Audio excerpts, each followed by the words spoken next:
Detective Callum was investigating a new mysterious case.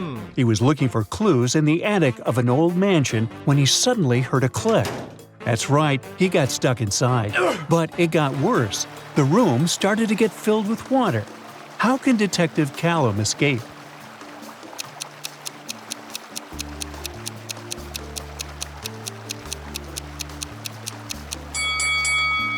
Do you see the ball? It floats in the water, so the detective should just hold on to it.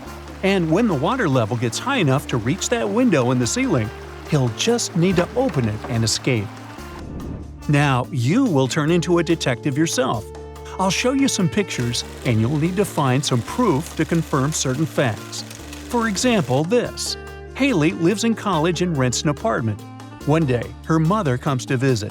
She has suspicions that Haley lives with a boyfriend. Look at her apartment attentively. Can you figure out if she lives alone or with someone?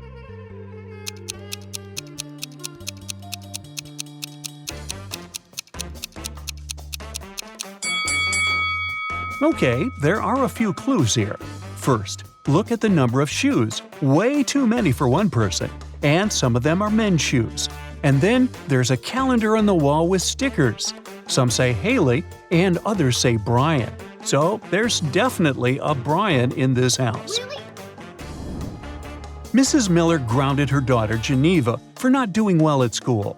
The girl was supposed to stay home and study all the time. On the weekend, Mrs. Miller had a night shift at work. When she returned home on a Sunday morning, she peeked into Geneva's room. Can you figure out if the girl studied last night or not?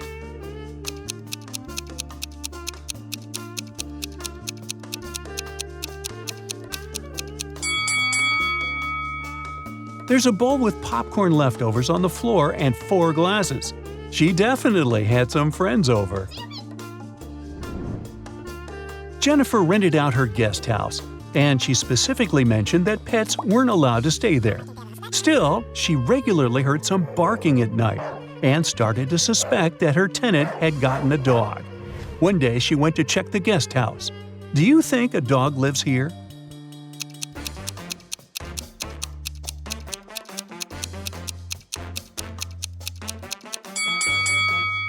Look at those chewed shoes. I bet it wasn't a person who did this. Ben sells milk. He has a big pot full of milk, and he wants to make sure that he can send any amount of gallons of milk a customer would want. He can only buy 4 jars of different capacities. What should be the capacities of the jars to make sure he can measure any whole amount of milk from 1 gallon to 40?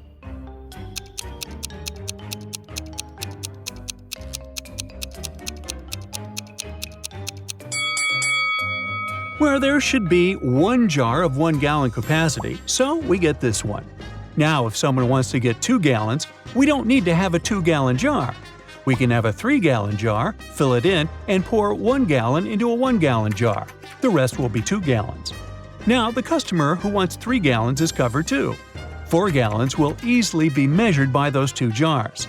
To get 5 gallons, we can buy a 9-gallon jar, pour out 3 gallons, and then 1 more. Everything from 6 to 13 gallons is covered by these 3 jars too. Now we need 14 gallons. So we can have a jar of 14 gallons plus 13 gallons, which is a 27-gallon jar.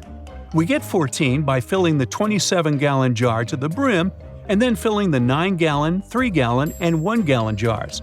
Using different combinations, any amount from 15 to 40 will be covered too. Oh, phew, that was tough. Let's take a break and solve something easier. All you need to do is think outside the box. Here's a sequence of numbers. Take a look. The question is, what comes next? It's not as difficult as it might seem.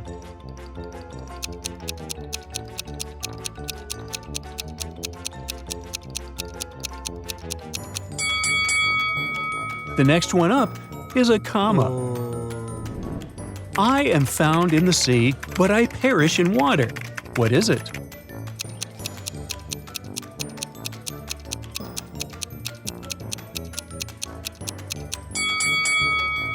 It's salt. 3 men, Jack, John, and James, were on a boat trip. The boat flipped over. but only 2 men got their hair wet. How is it possible?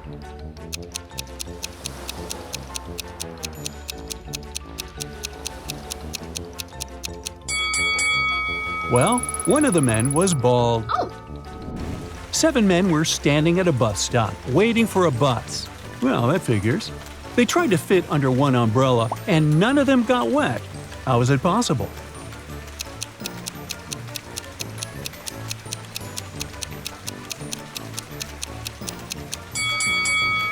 Well, it simply wasn't raining. Now, how about some matchstick puzzles? Here's the first one. Move one matchstick to make it correct.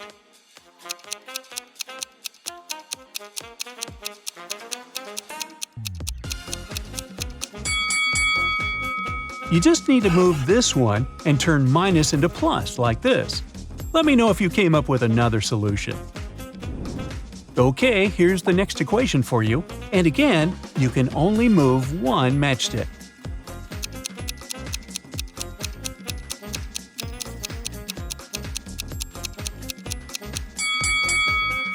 The solution is similar. We turn 8 into 6 and minus into plus. Did you get it right? Great job!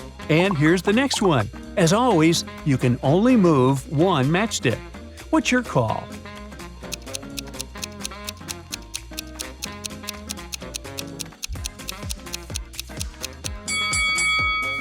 Now we should turn plus into minus, just like this. Okay, 2 more of these. Ready? This one is easy. Can you get it right?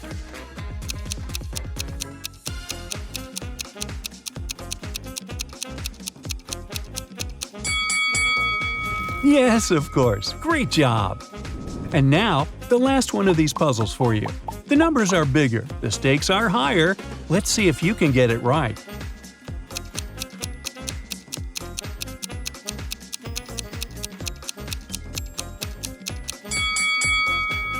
Okay, this is the solution. Did you get it right? Moving on. Esme was having her casual walk in the forest. She always got lost in that forest, and it happened yet again. But luckily, she found the house of the witch, who was already her good acquaintance. Esme asked the witch to take her home, but the witch wouldn't let her go without a task. "I want to play chess with you, but it won't be just a regular chess game. We will have superpowers. One of us will get the mind-reading ability, and the other will get the ability to see the future. Oh my God. You can choose your superpower first." Which superpower should Esme choose if she wants to have the best chances?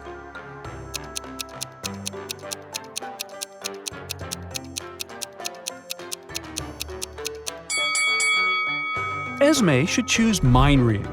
To figure out why, let's see how a chess player thinks. A chess player sees several possible moves. They're called candidate moves. For each of those moves, the player thinks of the possible responses of the opponent. The player judges which are good and which are bad, and then also thinks of their next move. So the depth of strategic thinking and the ability to choose the best moves are what determines the winner. Now, if Esme has a mind-reading ability, she can see all the strategic calculations of the witch. Now, there are 3 possible outcomes. The first one is if Esme is a better player than the witch. Then she will easily win. The second one is if the witch is a better chess player. In this case, Esme can take advantage of the fact that she can read the witch's calculations of the game and her judgment on which moves are good and which are not. So Esme can then just go with the moves that the witch thinks are the best for Esme to make. So Esme will be able to finish the game in a draw. The third case is if they are equally good. In this case, they can also end the game in a draw.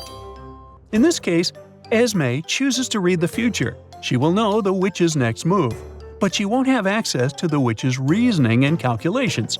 She'll have to go with her own judgment. So if Esme is a better player, she'll win. If they are equally good, the game will end in a draw. But if the witch is a better player, then the witch will win.